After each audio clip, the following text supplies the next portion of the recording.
time once again for On Point Live. I'm Michael Horn, but the stars of our show, your hosts, Vince Ferragamo, number 15 from the Los Angeles Rams, Jackie Slater, number 78 from the Los Angeles Rams, Corey Marino is our producer, and gentlemen, how are you doing on this week, St. Patrick's Day week?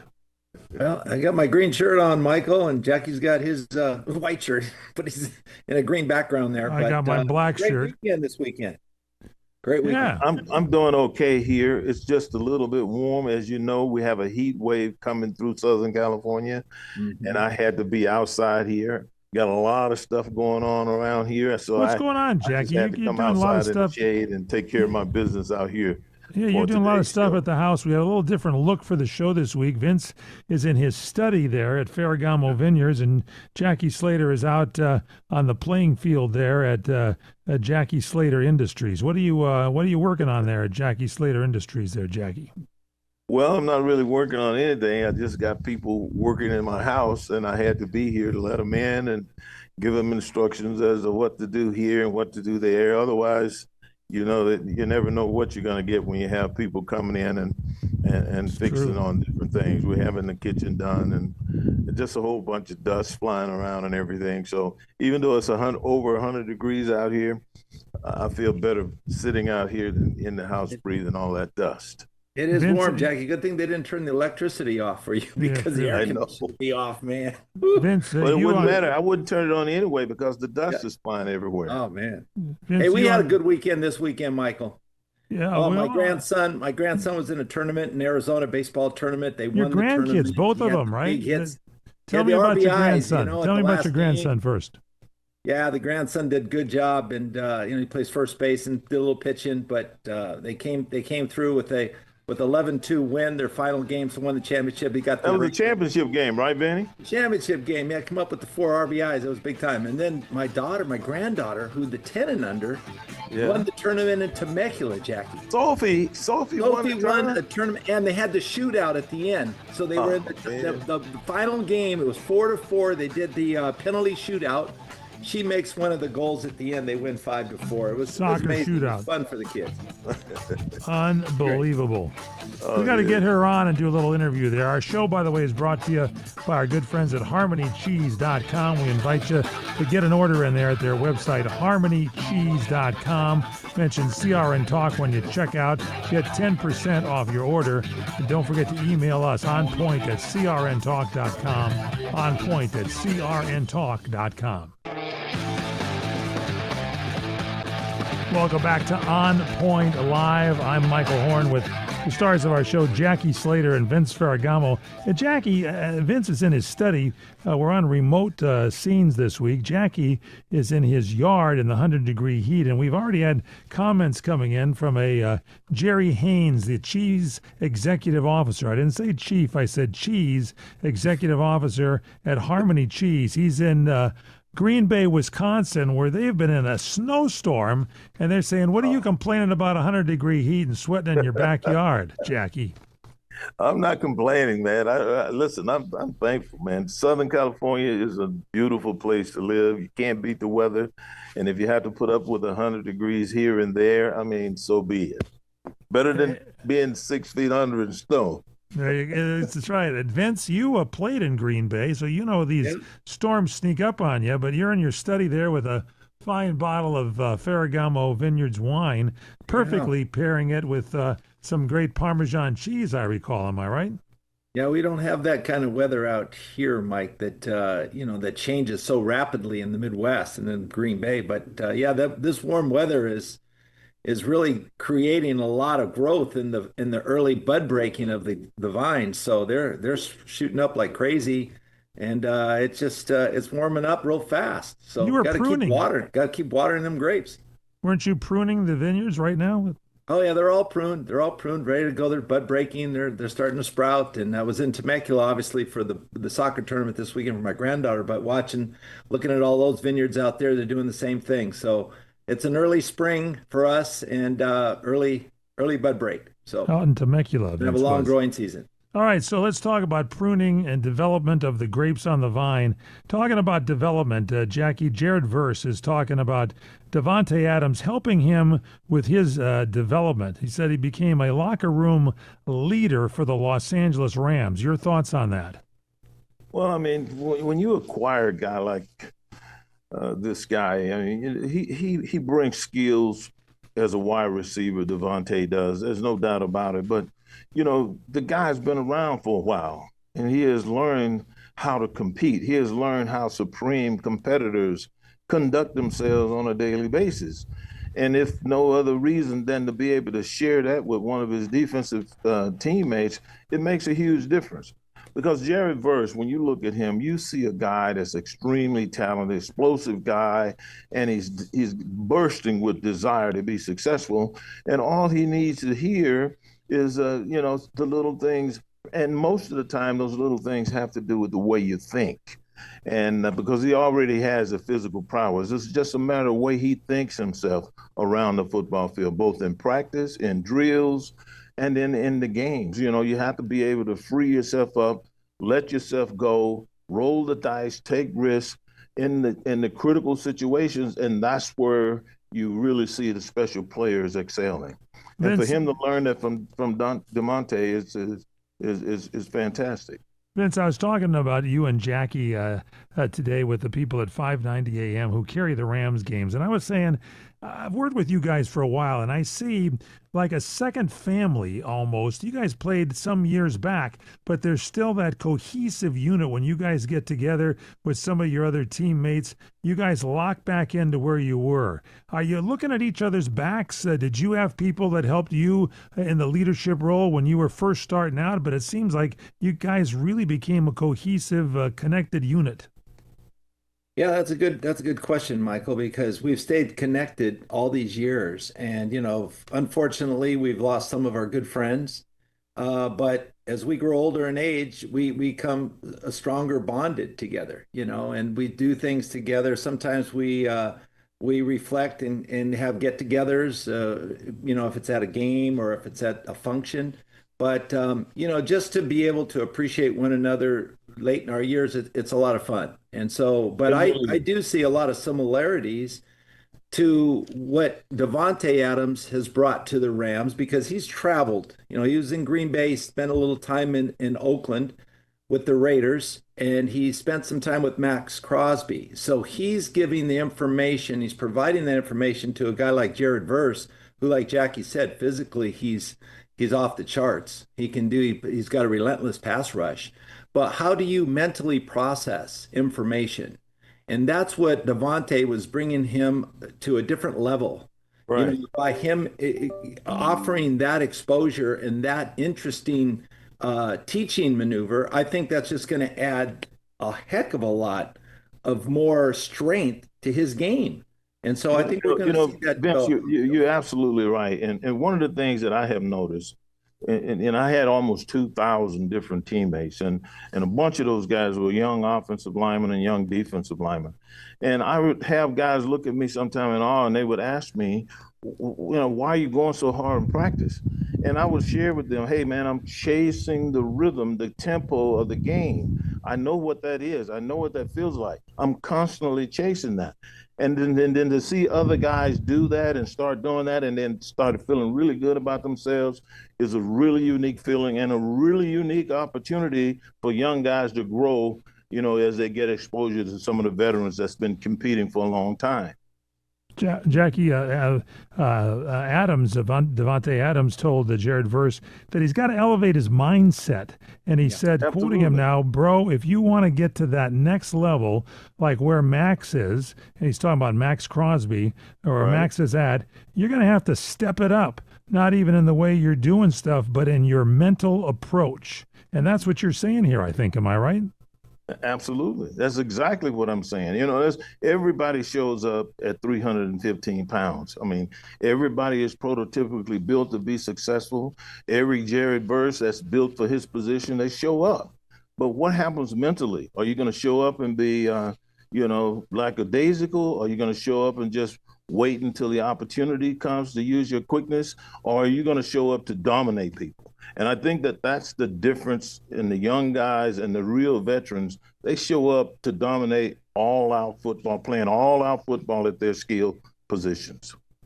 Vince, Yeah, let's talk. basically what I would say too, to add to that, Michael, if you can accelerate your mental process as fast as you accelerate your physical process on the field, he's going to be lights out. There's not going to be any way to stop him, whatever offense tries to do. And let me ask you this: does a young guy that comes to the team, a young guy is always usually looking for some help from an older player, but does a young guy sometimes help out an older player? Either one of you can answer that. No, I wouldn't say so.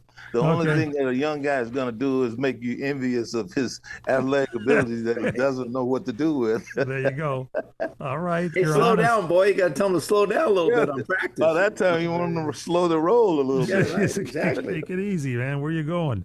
All right, we got winners and losers of the Rams after their first wave of free agency. And the Rams entered free agency after almost winning berth there in the Super Bowl. And let's look at some of their winners. Kier Thomas re-signed after missing the 2025 season. The Rams value his pass rush depth and upside if he stays healthy. Jackie, your thoughts on that? Well, I mean, if he stays healthy, I mean, we've seen it 1,000 times. Young talented guys, they get nicked up and then guys around them take off, like Young and Versa taking off. These guys are, they're very special pass rushers, and the Rams aren't going to want to be parting with these guys anytime soon. Always good to have plenty of guys that can rush the passer, but eventually you have to make a decision.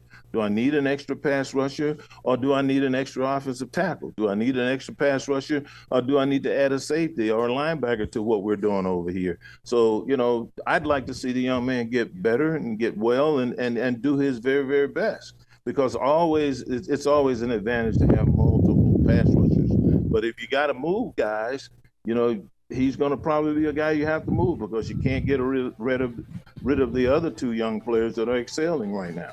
Exactly. Your thoughts on that, Vince?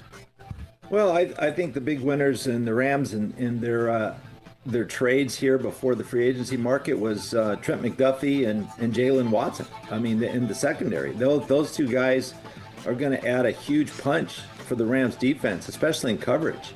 So, I mean, as much as the Rams like to pressure the quarterback, just imagine the kind of defensive backs now that they can cover one-on-one receivers. It could be dynamite. It could be lights out. So I think the Rams are going to really have to defend the rush. Send us your thoughts. They're okay against the pass now. They're going to have to watch the rush. Yeah, send us your thoughts. What are your thoughts? Get your comments from Vince and Jackie on point at crntalk.com. That's on point at crntalk.com. And go to our website, onpointlive.net. We're back with On Point Live, brought to you by HarmonyCheese.com. You want some great cheese? I'm telling you, Green Bay, it's been hit by a snowstorm. The cows are still happy. They're staying warm, and they're producing some great cheese. Check out the website, HarmonyCheese.com. When you check out, make sure and put CRN Talk in the little spot there for a discount. You get 10% off your first order. HarmonyCheese.com. Order your cheese when you check out. CRN as in Championship Radio Network, CRN Talk, and it's 10% off your order. On Point has our own talk, if you want to, our email address, onpoint at crntalk.com. Make sure and use it. And check us out, by the way, subscribe to our On Point Live YouTube channel, On Point Live with Vince and Jackie. Give us a like. We sure would like it. All right, we're looking at some football teams here. Both Vince and Jackie played for the Rams. Let's take one more look there a little bit. A defensive coordinator. I thought they were going to, Rams were talking about maybe Chris Shula going somewhere else. Looks like he stayed there. Vince, your thoughts on that? I think that's a big plus for the Rams to keep Chris Shula. Yeah, I think that's for a comfort zone, I think, for most of the defensive players because of his knowledge and because of his style and what he's taught. But I think the big loss was Aubrey Pleasant. Yeah. They did not rehire him. They brought on a new, they upgraded their defensive back coach and didn't elevate Aubrey to any position to like an assistant head coach. But I think that his departure, I mean, because what he brought to the emotional strength of the team and their commitment, mindset. I mean, I think he had a lot to do with great camaraderie with the players. So I hope they don't miss that. But Jimmy But you Lake know, is there now. when you have a coach like that, Jackie, it means a lot to players. Yes, I agree with what you just said about Aubrey. I mean, nothing against Jimmy Lake. He has a lot of history with McDuffie. He has, Puka Nakua. He was there with those guys in college and all of that, and I'm sure he's a fantastic coach. But when you watch a guy like Sean McVay take a young man like Aubrey Pleasant, and he has him to be an acting head coach during a game in the preseason. You put him in that position to do those things that he's been on your staff for an extended period of time. So obviously you have respect for his work. And you put him in that position time and time again as a head coach on the sideline, and he does a fantastic job. Now suddenly he's not rehireable. And for whatever reason, we're talking about we have to move on from the guy. And it just, I don't know that we blame Aubrey Pleasant because of the way the secondary played last year. Now, obviously, the secondary wasn't that good because they've gone out and spent over $150 million bringing in two new guys. So obviously, they needed an upgrade there. My question is, why wasn't Aubrey Pleasant given an opportunity to work with these guys? I mean, he was good enough to be a head coach on the sidelines in the preseason games, in training under McVay, but suddenly, there's a parting of the ways because we can't see eye to eye. Well, that I do not understand, and I just it makes you wonder, Vince, why all of a sudden he had to be not retained. They say Jimmy Lake was brought in to help put together the Trent McDuffie and Jalen Watson trade. I mean, that's kind of. Sometimes that move is made. Well, first of all, assistant coaches don't put together trades, Mike. Well, the Rams put that trade together and felt that was what was needed. What are your guys' thoughts on that? Well, there's obviously some connection between the Lakes and what Trent McDuffie did in high school. They were local products here in Southern California, and then moving on. So I think they're knowing each other and having that similar background, I think is definitely going to help. But I think there's other areas too that the Rams are looking at to improve at. Obviously, what are they going to do with Matt Stafford? He's got one more year to go. Nobody's talking about it. So who's the replacement? Is it Stetson Bennett? I mean, they brought back Jimmy Garoppolo. He couldn't make a deal in Arizona. So, and then there was so much talk about Kyler Murray. Then the Rams didn't go for him. So maybe that was a front to sell his abilities to another team. I don't know, but I think why would he sell him? Quarterback's going to be something. Vince, why would he sell? Why would the well? And I'm assuming that you're talking about Les Snead when he came out and said a positive thing. Why are you implying that Les Snead would build the guy up and talk him up and everything in hopes of some other NFL team picking him up, knowing that he was too short, knowing that he would fail? Is that what you're implying? Well, that's something to consider, I think, Jackie, because they know they've had gamesmanship. That's gamesmanship. I'm not sure that we're. Well, why didn't the Rams go for him then if he built him up so much? Well, Minnesota took him. That's a good point. Why didn't Les Snead go after him? Because he did. You told me about this podcast you heard where he was just absolutely tooting his horn, and it made me think that the Rams were going to sign him. Sounded like it. So, but we'll see. The draft's coming up here in a couple of weeks, and we'll see who they go. But they're going to have to improve some of their offensive line too, I think. Oh yeah. And then a third receiver. They're going to have to bring in another receiver. This is a good draft for receivers, Jackie. It's a good draft for receivers. They need at least another swing tackle, guy that can go both sides of the line of scrimmage and play perhaps inside too if you slide him in there. But the other thing that they did a good job of was they really got some good coaches for special teams. Remember, they had to fire their special teams coach there over halfway through the season. Well, they brought in Bubba Ventron as a special team coordinator, and then he's got Joe Cardona. He brought in Grant Stewart. They got good deep snappers. They got people who have been playing special teams and coaching special teams all of their NFL career, and they've had a great deal of success everywhere they've gone. So I'm pretty excited about that. I'm also excited about the fact that, Matt Stafford is back, and, hopefully he's figured out. I know I had a problem with trying to figure out how to deal with my back when it was bothering me. Now, mine was primarily because of all of the hitting that I was doing in practice and everything. And I had to go through this period of time to get it, get it up to speed with the way that everyone else was practicing. And I'm hoping that something like that is going to happen for Matthew Stafford because, this guy won the MVP. And at the start, for the first 2 weeks of the season, we didn't know if he would make it through the preseason and into the first week of the regular season. So I'm hoping that Matthew Stafford stays healthy. And then, Vince, one other thing. Whoever this backup quarterback is that they get, he's got to be a guy who operates from the pocket primarily. He's got to be a stand in the pocket, read the defense, and put the ball where it needs to be on touch, because otherwise I don't see Sean McVay coaching a guy that takes off and runs with the football. I mean, the quarterbacks that we're seeing in the NFL, they're multifaceted. They pass and they throw. Not Matthew Stafford. He's a pocket passer, and that's what Sean McVay likes to operate. And, so Vince, let's talk. Murray, you talked about him, Michael. He's going to Minnesota. Is he going to help Minnesota? Let's go look at the quarterback carousel. Kyler Murray goes to Minnesota. Malik Willis to Miami. Daniel Jones gets an extension with Indy. Tua Tagovailoa gets with the Atlanta Falcons. We don't know if Aaron Rodgers is going to be with the Steelers. Your thoughts? Well, Aaron Rodgers, I think, will be with the Steelers. But I think the big story was Kyler Murray going to Minnesota. He went to go see Kevin O'Connell. He enjoyed his conversation with Kevin O'Connell. He likes him as a coach. Absolutely. And why wouldn't you? You've got Justin Jefferson and Jordan Addison to throw to, and T.J. Hawkinson. So they have a team. They just need somebody to throw the ball to them.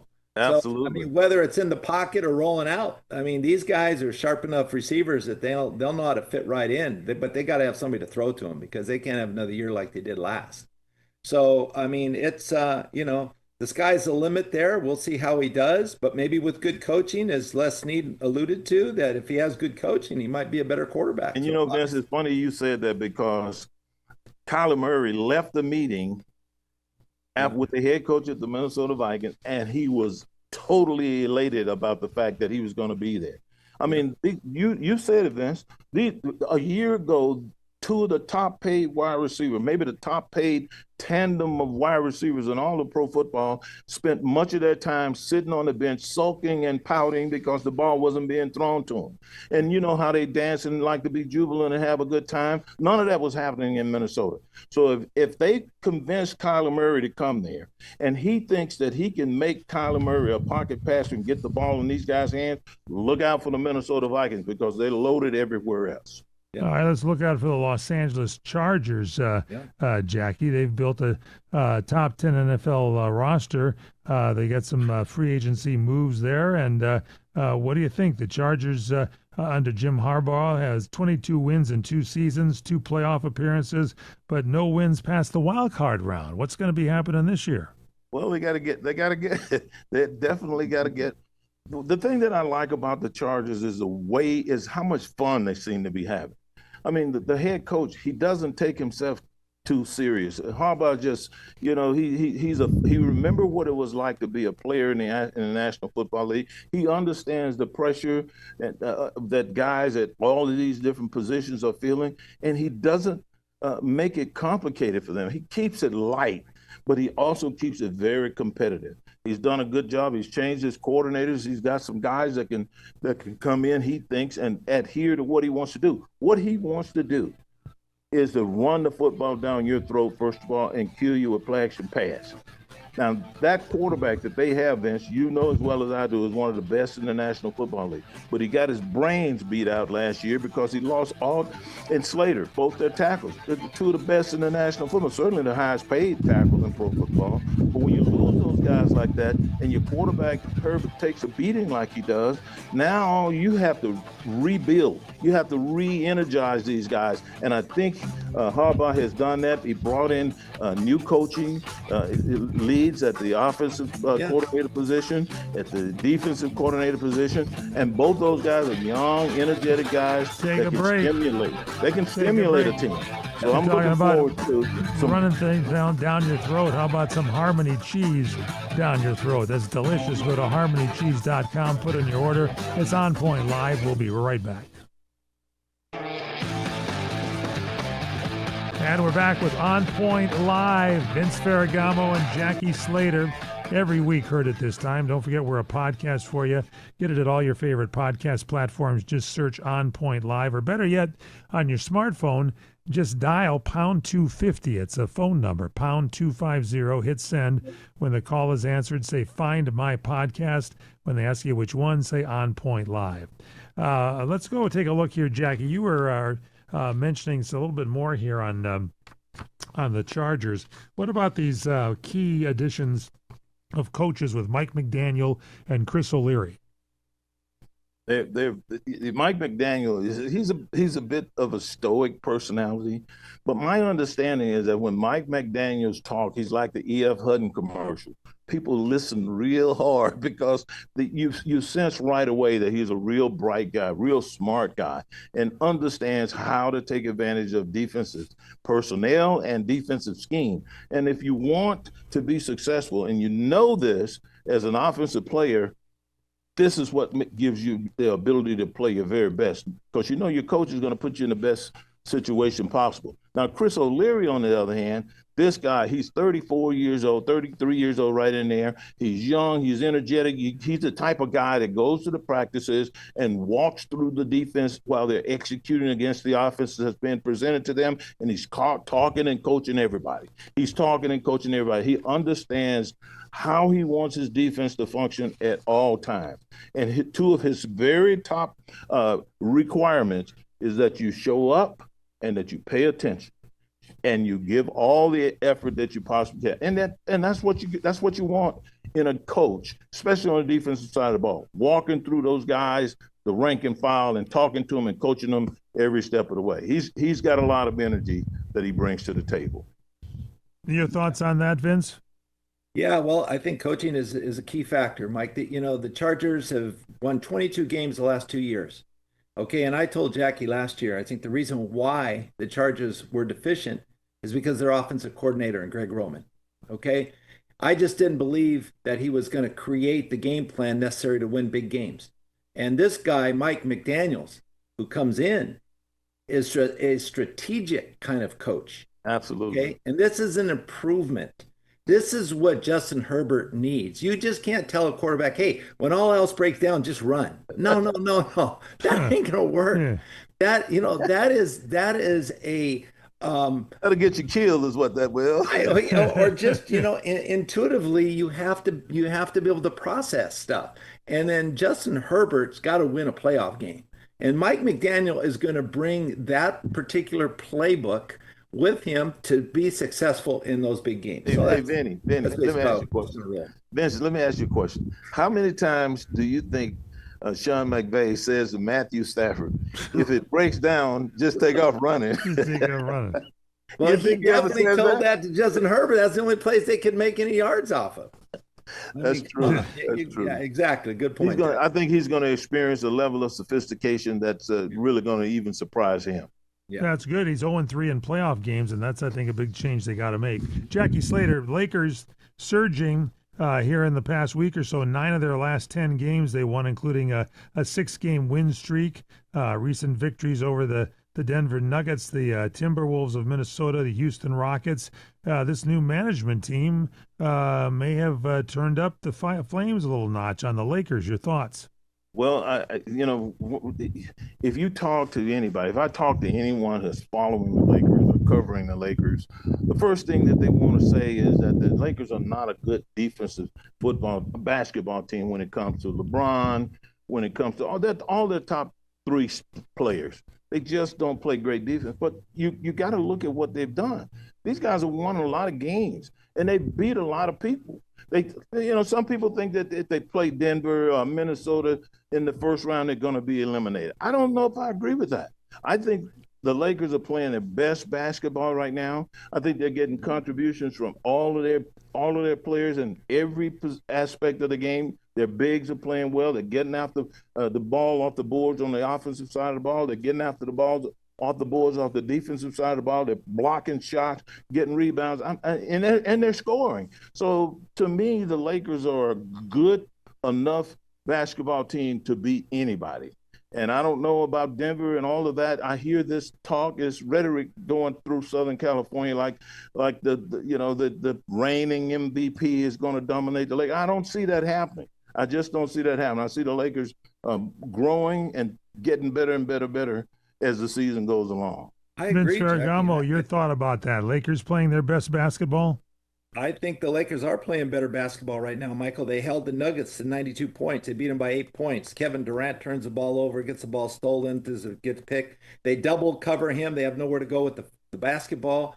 So I think the Lakers are playing good. They played the Nuggets well. They held the Nuggets in check. They also held the Timberwolves in the Ant-Man. They took care of him. So, I mean, they're playing good basketball right now. And they've got Austin Reeves, they got Luka Doncic, they got LeBron. They're all in a position, and their big man down below is playing good. So he's helping them a lot. So they can make some make a headway. I mean, the OKC is the team to beat, but I mean the Lakers are coming on. It's a good time. They really are. All right, now Vince, you're checking things out over here, and you were looking at the PGA there. Cameron Young winning the 2026 Players Championship. Oh my goodness! What do you think of this one, Mike? Before you get started, I got to tell you, Vince calls me yesterday after he sees this shot, and he is just off the charts with excitement. This guy must have he was somewhere. Vince, explain it, Vince. He was somewhere between a huge body of water in the fairway, right? Jackie, even before that shot on hole 17, it's the iconic Island 3-par. Okay, he's got a kid out. He hits 10 feet from the pin.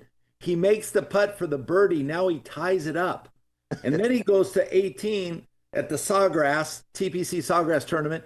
And Mike, it's 462 yards, okay, par 4.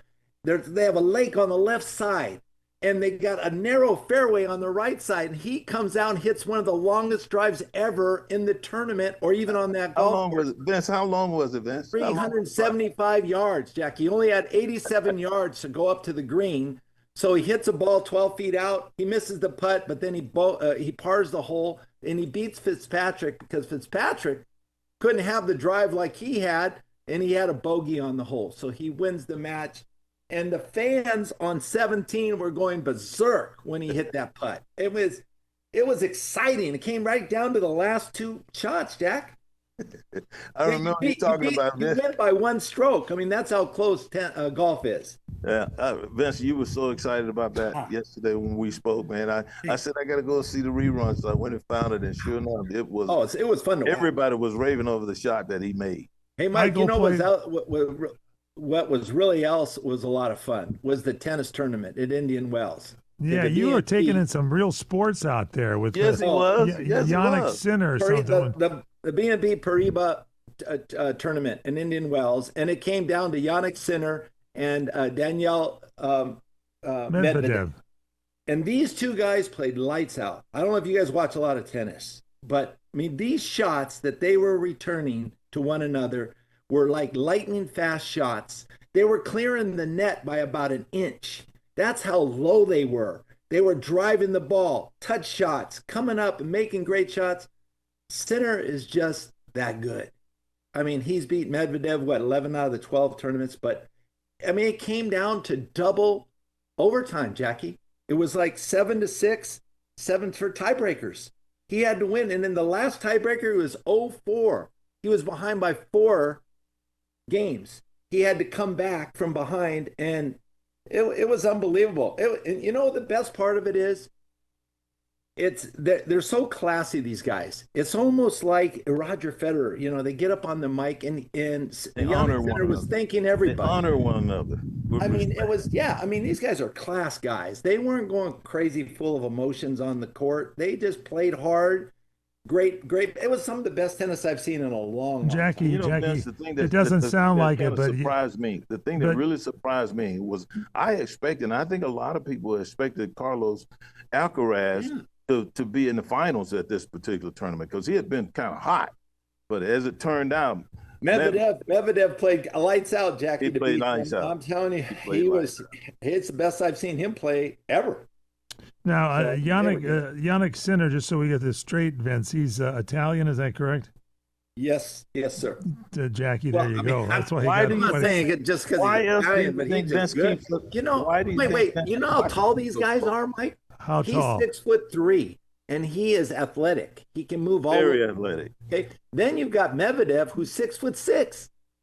So, I mean, what's that tell you? I mean, these tells guys, you- they're coming down on that stroke, on that You know what it tells me, Vince? When I look at tennis players, I see short, explosive guys who has the advantage of making the quick, explosive shots. And then I see long, rangy guys who can cover the court with power, and they can make explosive shots. So, you know, you could either be, a shorter guy or a taller guy and still have these unbelievable natural advantages out on the. But Jackie, unlike most tall guys, these two guys can move pretty well. Yeah. They They're move well, rangy. because They a big cover a lot tall of guy ground. is usually slower than a shorter guy. Yeah. But they move pretty well. I mean, Sinner can Move really. well, and they got range, great range. It was kind of Italian week in sports this week. You had the World Baseball Classic, and surprisingly, I didn't know this, but the Italian team, Jackie Slater, did well. They almost got into the finals. They beat the Americans unknowingly there, gave the Americans a loss there. So this has been a big week for Italian players. Well, let me set this tone straight, Mike. Okay, you They take beat it then, Vince. Venezuela. Venezuela beat Italy. Okay, Yes. I think they beat them 4-2. They had lights out pitching at the end of that game.